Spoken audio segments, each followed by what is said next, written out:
अस्सलाम वालेकुम। आज हम किडनी स्मार्ट क्लास पहली कर रहे हैं पाकिस्तान में फर्स्ट टाइम एवर। इसका मकसद ये है कि लोगों को ज्यादा आगाही देना गुर्दे की दायमी बीमारी के सिलसिले में, उनको ट्रीटमेंट चॉइसेस बताना कि ट्रांसप्लांट कब करना है, डायलिसिस कब करना है, और सबसे इम्पॉर्टेंट है कि किडनी डिजीज को प्रिवेंट करना।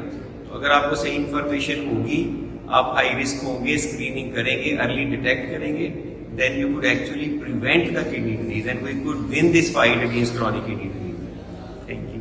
अस्सलाम वालेकुम, मेरा नाम डॉक्टर शफीक चीमा है। मैं diplomat American board of internal medicine और नेफ्रोलॉजी हूँ। आज हम किडनी स्मार्ट क्लास जो मैंने की थी उसका थोड़ा सा ओवरव्यू देंगे। काफ़ी लोग कह रहे थे कि ऑनलाइन अवेलेबल होनी चाहिए। इसको मुझे थोड़ा सा ब्रीफ और समराइज़ करना पड़ेगा। जो एक्चुअल क्लास है वो लंबी होती है, घंटे से 2 घंटे की होती है। उसमें क्वेश्चन आंसर पूछ सकते हैं। तो इसमें वो जो सारी मैंने स्लाइडें दिखाई हैं वो साथ साथ मैं जो एडिटर है उसको कहूँगा कि वो साथ साथ दिखाई जाए। मैं इस वक्त लैपटॉप पे देख रहा हूँ। तो पहली स्लाइड में ये था कि इस किडनी स्मार्ट क्लास का मकसद क्या है, ये क्यों होनी चाहिए। वो इसलिए होनी चाहिए कि जो लोग हैं जिनको किडनी डिज़ीज़ है उनको ज़्यादा अवेयरनेस दी जाए, ज़्यादा एजुकेट किया जाए। स्पेशली जिनको स्टेज 4 और 5 किडनी डिज़ीज़ है उनको ट्रीटमेंट ऑप्शंस दी जाए, उनको डाइट के बारे में बताया जाए।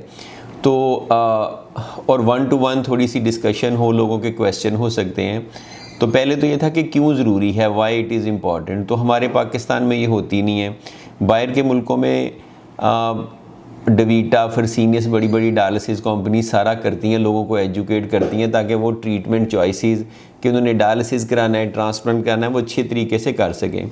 तो पहली स्लाइड में ही मैंने हॉस्पिटल दिखाया है कि इस हॉस्पिटल के अंदर हम ये इंशाल्लाह ताला क्वार्टरली हर 3 महीने बाद ये क्लास किया करेंगे।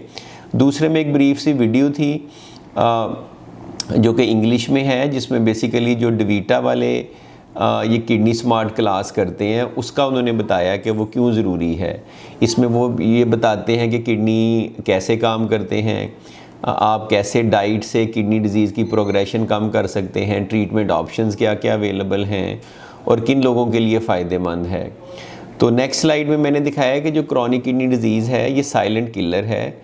बेसिकली आपके 2 गुर्दे हैं, इनमें 1 मिलियन नेफ्रॉन हैं। ये आपके सारे टॉक्सिन्स, फाजल मादे जिस्म से निकालते हैं, ब्लड प्रेशर को रेगुलेट करते हैं, खून को रेगुलेट करते हैं, एक्स्ट्रा फ्लूइड निकालते हैं। तो अगर इनके साथ डिज़ीज़ होती है तो अर्ली डिज़ीज़ का पता नहीं चलता, आपको स्टेज 4 या 5 डिज़ीज़ हो जाती है और उसकी कोई साइन सिम्टम नहीं होती। इसलिए इसको खामोश कातिल या साइलेंट किलर कहा जाता है। तो इसलिए हमने इसको अर्ली स्टेज पे डिटरमिन करना है। तो वो लोग जिनको शुगर है या ब्लड प्रेशर है या किडनी स्टोन है या जिनकी फैमिली हिस्ट्री है शुगर या ब्लड प्रेशर की है, इनकी एज 60 से ज़्यादा है, उनमें ये हाई रिस्क लोग हैं। इनमें आइडियली स्क्रीनिंग होनी चाहिए। स्क्रीनिंग में पता चल जाता है कि आपको किडनी डिजीज़ है कि नहीं है। लेकिन यहाँ पे इस क्लास में हम उन लोगों से ज़्यादा मुखातब हैं जिनको ऑलरेडी किडनी डिजीज़ है, इस्टेब्लिश्ड है, वो शुगर की वजह से है या ब्लड प्रेशर की वजह से है। अगर वो एडवांस स्टेज में जा रही है तो उनको ये क्लास अटेंड करनी चाहिए ताकि वो ये जान सकें कि उनकी क्या क्या ट्रीटमेंट ऑप्शंस हैं, डाइट से कैसे कंट्रोल कर सकते हैं। तो इस स्लाइड में बेसिकली ये बताया कि डायबिटीज़ नंबर 1 कॉज है 44% लोगों में, फिर उसके बाद ब्लड प्रेशर है, फिर स्टोन्स हैं, फिर गुर्दों की सोजिश की बीमारियां हैं, फिर पॉलीसिस्टिक किडनी डिजीज़ है। पाकिस्तान में पेन किलर, हकीम की दवाइयाँ, हार्ट डिज़ीज़, ये सारे भी रिस्पॉन्सिबल हैं किडनी डिज़ीज़ करने में। अगली स्लाइड में मैंने स्टेजेस बताई हैं किडनी डिज़ीज़ की। आप देख रहे हैं कि किडनी पहले रेड है, साइज़ में बड़ा है, आहिस्ता आहिस्ता वो श्रिंक हो जाता है, ब्राउन हो जाता है जब तक आप स्टेज 5 में पहुंचते हैं। तो स्टेज 4 और 5 में अगर आप पहुंच गए हैं और आप ये क्लास अटेंड कर रहे हैं, फिर तो हम ज़्यादा ये डिस्कस कर सकते हैं कि अब आपकी डाइट क्या होनी चाहिए और आगे फ्यूचर में क्या करना है। अगर ये अर्ली स्टेजेस में पकड़ लिया, स्टेज 1 और 2 में, तो फिर इसको प्रिवेंट किया जा सकता है, क्योर किया जा सकता है। और ये stages based on kidney function है। अगर आपका GFR 90 से ज़्यादा है तो स्टेज 1 है। स्टेज 2 में थोड़ा सा किडनी फंक्शन लॉस होता है, GFR 60 से 90। अगर 60 से 30 के दरमियान आ जाए तो 3 है, फिर 15 से 30 के दरमियान 4 है, और लेस देन 15 जब किडनी फेल हो जाता है तो वो स्टेज 5 है। अब आगे मैंने सिंप्लीफाइड डाइट चार्ट बताया। डाइट चार्ट, किडनी की डाइट इसलिए इम्पॉर्टेंट है कि इस ग्राफ में आप देख सकते हैं कि अगर आप डाइट इस्तेमाल करेंगे जो किडनी पेशेंट्स के लिए, तो इसकी प्रोग्रेशन, बढ़ने की रफ्तार कम होगी, बिल्कुल रुक नहीं सकती लेकिन आपके किडनी ज़्यादा अरसा चलेंगे। तो ये किडनी डाइट चार्ट पे मेरी एक पूरी वीडियो है, वो काइंडली डिटेल में देखें, उसको इस डिस्कशन का और इस क्लास का हिस्सा समझें कि इसके बाद आपने वो वीडियो डिटेल में देखनी है जो सिंप्लीफाइड किडनी डाइट चार्ट के ऊपर मैंने एक बनाई है। मैं एक दफ़ा ब्रीफली गो ओवर हो जाता हूँ कि आप प्रोटीन कम करते हैं, गोश्त, चिकन, दालें, मछली ये कम लेते हैं, इससे प्रोग्रेशन आपकी कम होती है। सॉल्ट कम लेते हैं, नमक और नमक से बनी हुई चीज़ें, इससे ब्लड प्रेशर नहीं होता, किडनी डिजीज़ की प्रोग्रेशन कम हो जाती है। शुगर या कार्बोहाइड्रेट कम लेते हैं ताकि आपको डायबिटीज़ ना हो, डायबिटीज़ का कंट्रोल अच्छा हो, इससे गुर्दे के बढ़ने की रफ्तार डिजीज़ की कम हो जाती है। पोटेशियम आप कम लेते हैं, इसमें सारी लिस्ट दिखाई हुई है ज़्यादा पोटेशियम वाले खानों की, जैसे कि केला है, माल्टा है, खजूरें हैं, ड्राई फ्रूट हैं, और कम पोटेशियम वाले खानों की भी। लेकिन ये उन लोगों ने करना है जिनमें पोटेशियम का लेवल 5 से ज़्यादा है। अगर आपका लेवल 4.5 से कम है तो फिर आप ये चीज़ें भी खा सकते हैं। ये गुर्दे की बीमारी बढ़ाती नहीं है, लेकिन पोटेशियम की कॉम्प्लिकेशन या साइड इफ़ेक्ट से आपको बचाते हैं। इसी तरह से जब गुर्दे की बीमारी होती है तो फास्फोरस ज़्यादा होता है, तो आप कम फास्फोरस वाले खाने लेते हैं, जैसे पेप्सी, कोक, चाहे वो डाइट भी हो, डेयरी प्रोडक्ट्स, पिज़्ज़ा वगैरह, इन सब में बहुत ज़्यादा फास्फोरस होता है। तो ये पूरी फिर मैंने लिस्ट दिखाई है कि कम फास्फोरस वाले कौन से खाने, ज़्यादा फास्फोरस वाले कौन से। पानी का इंटेक आप 1.5 से 2 लीटर लें, अगर स्टोन है तो 3-4 लीटर भी ले सकते हैं, कम करने की ज़रूरत नहीं है। इस पर मेरी पूरी वीडियोज़ हैं, वो देखें, उसको भी इस क्लास का हिस्सा समझें। ऑक्जेलेट वाले खाने स्टोन्स करते हैं, तो आप वो खाने लें जिनमें ऑक्जेलेट कम है, जिसमें ग्रीन लीफी वेजिटेबल, साग, पालक, इस तरह की चीज़ें आ जाती हैं। तो जिनमें पथरी है वो कम ऑक्जेलेट वाले खाने लें। जिन लोगों को ब्लड प्रेशर है वो डैश डाइट लें, जिसमें फ्रूट्स और वेजिटेबल ज़्यादा होते हैं, सैचुरेटेड फ़ैट कम होती है, नमक कम होता है। सब्ज़ी जब इस्तेमाल करनी हो तो उसको भिगो दें 6-8 घंटे, फिर उसको पकाएं, तो पोटेशियम, फास्फोरस वगैरह निकल जाता है। जो सब्ज़ियां या फल अच्छे हैं उनमें सब्ज़ियों में आपके लिए गोभी, बंद गोभी अच्छी है, शिमला मिर्च अच्छी है, प्याज, अदरक, लहसुन वगैरह ले सकते हैं। ग्रीन लीफी वेजिटेबल्स ले सकते हैं अगर स्टोन का मसला नहीं है या पोटेशियम का नहीं है। मटर ले सकते हैं, लोबिया ले सकते हैं, कद्दू ले सकते हैं, बैंगन ले सकते हैं, सैलड ले सकते हैं, गाजर, मूली भी ले सकते हैं। इसमें भिंडी, तोरी और ये भी करेला भी ले सकते हैं। आलू टमाटर का ये है कि पोटेशियम ज़्यादा है, तो अगर पोटेशियम ज़्यादा है तो आप अवॉइड करेंगे। फलों में भी ये कि पोटेशियम का कंटेंट ज़्यादा होता है। जो लेने वाले फल हैं, सेब ले सकते हैं, बाकी जो फलों में जैसे पाइनएप्पल है वो ले सकते हैं, आड़ू भी लिया जा सकता है, बेरीज सारी ली जा सकती हैं, अंगूर ले सकते हैं, जामुन ले सकते हैं, फालसा ले सकते हैं, वाटरमेलन ले सकते हैं, अमरूद ले सकते हैं। डेयरी प्रोडक्ट, दूध, दही थोड़ा कम इस्तेमाल करना है। कम इस्तेमाल करने से आपका फास्फोरस नहीं बढ़ेगा।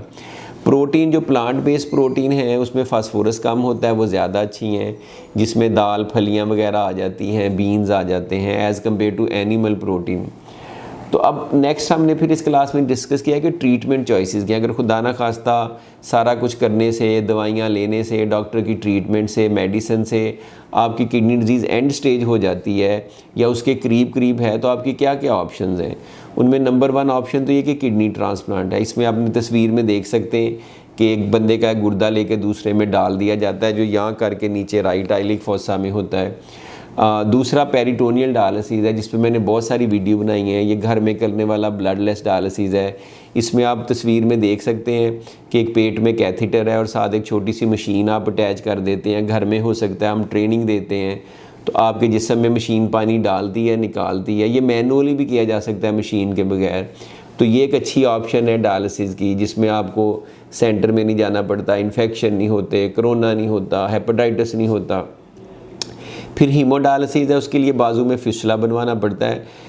इसको टाइमली बनवाना चाहिए। जब 6 महीने के अंदर अंदर आपको लगे कि डॉक्टर को लगे कि आपका डायलिसिस होना है, तो ये बाजू में फिस्टुला बन जाना चाहिए। ये यहाँ छोटी सी सर्जरी होती है, बेसिकली आर्टरी और वेन को मिलाते हैं तो आपकी वेन बड़ी हो जाती है, उसमें फिर सुइयाँ लग सकती हैं। तो फिर आपका हीमोडायलिसिस हफ्ते में 3 दफ़ा होता है, आप सेंटर में जाते हैं। तीसरी ऑप्शन है किडनी ट्रांसप्लांटेशन की। किडनी ट्रांसप्लांटेशन हमने डिस्कस कर लिया। एक ऑप्शन है कंजर्वेटिव ट्रीटमेंट, कि आप डायलिसिस नहीं करवाना चाहते, उसमें भी डॉक्टर आपको हेल्प कर सकता है कि आपकी ट्रीटमेंट इस तरह से मॉडिफाई करे कि आपको अलामत कम से कम हो, आप ये फ़ैसला करते हैं कि आपने डायलिसिस नहीं करवाना। स्पेशली ये उन लोगों के लिए अच्छा है जो ज़्यादा बूढ़े हैं, 70-75 साल से ज़्यादा उम्र है, जो करवाना ही नहीं चाहते या उनके इर्द गिर्द दूर दूर तक सेंटर नहीं है, तो उनको हम फिर कंजर्वेटिव ट्रीटमेंट या विदाउट डायलिसिस भी इलाज कर सकते हैं। उतना अच्छा नहीं है जितना डायलिसिस के साथ है, लेकिन फिर भी आप एक अच्छी ज़िंदगी गुजार सकते हैं। फिर हमने डिस्कस किया उस क्लास में कि ये सारी ट्रीटमेंट चॉइसेस जो है ना, ये आपका GFR किडनी 30 से नीचे हो तो शुरू हो जानी चाहिए डिस्कशन कि आपने फ्यूचर में क्या करना है, ताकि आपका नेफ्रोलॉजिस्ट जब आप स्टेज 4 में पहुँचें, GFR 30 से ज़्यादा हो या क्रिएटिनिन 4 से ज़्यादा हो, तो ये क्लास ज़्यादा उन लोगों के लिए जिनका GFR 30 से कम है, क्रिएटिनिन 4 से ज़्यादा है, ताकि वो सारी चीज़ें हम डिस्कस करें। क्योंकि अगर हम अर्ली स्टेज में इंटरवीन नहीं कर सके और लेट स्टेज आ गई है, तो फिर हम ट्रीटमेंट ऑप्शंस डिस्कस करते हैं। इसके बाद इस क्लास में बेसिकली क्वेश्चन आंसर हुए जो कि तकरीबन आधा घंटा जारी रहे। उसमें कुछ लोगों के टेस्टिमोनियल मैं भी शेयर करता हूँ कि जिन लोगों ने क्लास अटेंड की है उसका इसके बारे में क्या ख्याल है। ये फ्री क्लास है। आप जब हम आपको नेक्स्ट डेट देंगे, मैं एक छोटी सी वीडियो डाल दूँगा, आप आके अटेंड कर सकते हैं। उसका और बड़ा फ़ायदा होता है, आप सारे स्टाफ से मिलते हैं, इंटरेक्शन होता है, आप डायरेक्ट क्वेश्चन पूछ सकते हैं। कुछ लोग ऐसे भी हैं जो वहाँ पे आए और फिर वो मुझे वहीं अपना केस भी डिस्कस करना चाहते थे। तो जितनी मैं उस टाइम पीरियड में हेल्प कर सकता हूँ करता हूँ। मकसद इसका ये कि अवेयरनेस क्रिएट करनी, लोगों को बताना कि किडनी डिज़ीज़ क्या है और किडनी डिज़ीज़ से कैसे बचा जा सकता है, ट्रीटमेंट चॉइसेस क्या हैं, डाइटरी इंटरवेंशन क्या है। मेरा जो सारा चैनल है वो किडनी डिज़ीज़ की अवेयरनेस के बारे में, मेरा कोई मकसद नहीं है other than to spread the awareness of kidney disease and to fight against kidney disease. तो आप चैनल को अगर सब्सक्राइब करते हैं, वीडियोस देखते हैं, शेयर करते हैं, तो दिस बेनिफिट्स मी इन अ वे कि इंकरेजमेंट होती है, आप अच्छे कमेंट्स देते हैं, मुझे feel like I am doing something good for the humanity और पाकिस्तानी लोगों के लिए, और अमेरिका से वापस आने का जो मेरा मकसद है टू सम एक्सटेंट पूरा हुआ। तो इस वीडियो के शुरू में और एंड में अब मैं इससे कहूँगा कि कुछ वो लोगों ने जो इंटरव्यू वहाँ दिए कि उनका इस क्लास के बारे में क्या ख्याल है, वो भी हम शेयर करेंगे। और अगर आप डिटेल में अटेंड करना चाहते हैं पूरे घंटे की ये सारी चीज़ें थोड़ी डिटेल में, तो फिर उसके लिए आपको आना पड़ेगा नेक्स्ट क्लास जब हम करेंगे इंटीग्रेटेड मेडिकल केयर हॉस्पिटल में। Thank you very much. खुदा हाफिज़। तो मैंने आपसे ये पूछना था कि आप क्या चाह रही है, किस तरह की क्लास में क्या इंफॉर्मेशन दी जाए, किस तरह की दी जाए जिससे आपको और फायदा हो। आपकी वीडियोस तो हम देखते रहते हैं, काफ़ी इंफॉर्मेशन तो यही था कि थोड़ा सा शायद कुछ और बेहतर इंफॉर्मेशन और मिल जाए या कुछ पता कोई बात हो जाती है या हमारे लिए गैप था, हमें साल पहले पता लगा था स्टेज 3 का अचानक, तो उसमें कोई हमारे पाकिस्तान में अच्छी गाइड करने वाला कोई नहीं है। एक आपको सिंपल एक बता देते हैं कि भाई डायलिसिस के लिए तैयार, उससे पहले जो ट्रीटमेंट है आप 6 साल गुजार सकते हैं, 10 साल गुजार सकते हैं, उसके बारे में कोई नई चीज मिल सकती है। आने का भी यही मकसद है कि कोई डाइट के बारे में ऐसा पता बताएंगे इंशाल्लाह ताला, प्रोग्रेशन जरा स्लो हो जाए, बाकी जिंदगी के साथ है लेके इंशाल्लाह ताला, अल्लाह खैर करेगा। ठीक है, थैंक यू फॉर कमिंग। तो आप किडनी स्मार्ट क्लास अटेंड करने आए हैं, कोई खास वजह है इसकी? किडनी का पेशेंट हूँ, अच्छा, तो इस वजह से इंशाल्लाह ताला whatever question you would have we would answer that at the end of this, और बाकी आप लर्न करेंगे इसके बारे में काफी ज़्यादा। Thank you. अच्छा, ये किडनी स्मार्ट क्लास अटेंड करने आप आए हैं, तो क्या वजह है? सर 1 साल से आपके पास आ रहे हैं, आपके सारे लेक्चर भी सुने हमने। मेरी बेटी है 18 साल ओल्ड है, उसको भी है प्रोटीन आती है। बेटा है 13 साल का है, उसका भी आपको पता ही है, मैंने साहिवाल से करवाया था, उन्होंने बिल्कुल बच्चे को आप कह रहे कि बेड पे कर दिया।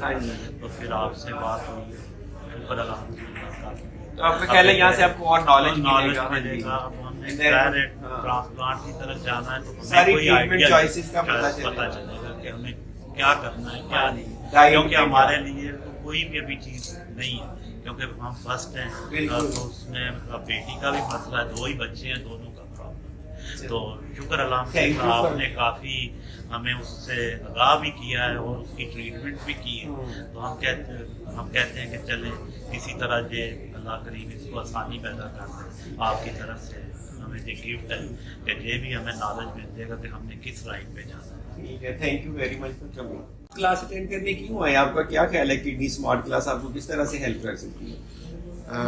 सर पहली बात यह है कि मैं बीइंग फिजिशियन मुझे बहुत ज़्यादा अपने आप को डेफिशिएंट महसूस किया था कि मुझे किडनी के मैटर्स आल्दो के डिजीज़ नाम पता है लेकिन इतनी डेप्थ में मुझे नहीं अंदाज़ा था कि अप्रोच कैसे करना है, कैसे डिसीजन लेने हैं। तो जब आपकी वीडियोस मैंने देखी हैं यूट्यूब पे भरी पड़ी थी आपके काम से, तो मैंने उस दिन से एक पॉइंट से स्टार्ट किया था। तो 3 साल से शायद आप ये कर रहे हैं, तो मैं मोस्टली मैंने कवर कर लिए हैं। लेकिन जब मुझे ये एक वीडियो में आपने ये जब किडनी स्मार्ट क्लास के बारे में जब आप अनाउंस किया तो मैंने उसी सेम डे मैंने रिक्वेस्ट यहाँ फॉरवर्ड की थी कि मुझे रजिस्टर किया जाए और थैंकफुली मुझे कर दिया गया और मैं बड़ा डिलाइटेड फील कर रहा हूँ सर। मैं इतने बुलंद मर्तबा हमारे नहीं, आप वैसे कि आप you would feel more knowledgeable eight the end of sir I am fully loaded with लेकिन पता नहीं क्या मैं यंग डॉक्टर्स को खास तौर पे सजेस्ट करूंगा एक भी वीडियो आपकी मिस ना करें, खास तौर पे फाइनल ईयर के स्टूडेंट्स जो हैं, ताकि किडनी कभी नहीं भूलेगी उनका। उनके लिए मैंने एक और भी शुरू किया था, गुड डॉक्टर्स बाय डॉक्टर जी, उसमें इंग्लिश में लेक्चर है लेकिन वो उसको भी अटेंड नहीं करते। और एक और चीज है सर, मैं देखता हूँ कि आपकी प्रेजेंटेशन इतनी होती है खूबसूरत, आप वेल ड्रेस्ड होके और सारा होते हैं कि अगला मैं पहली दफा ये this is my first experience. India से बहुत ज्यादा होते हैं इंडिया में तो लेकिन वो हमारे यहाँ और बहुत पॉइंट थोड़ा ऑफ व्यू था। से भी करते हैं और ये बारिश के कतरा महसूस हमारे जो टॉप के किस तरह अपनी लोकल लैंग्वेज में आप बात करें, आपने कोई इंग्लिश में नहीं डाला हुआ है, ये भी हम उर्दू में करेंगे पर है भी 10 मिनट ड्यूरेशन की है। वेरी आप खड़े खड़े आप वीडियो आपकी सुन हाँ लेते जी, थैंक यू वेरी मच।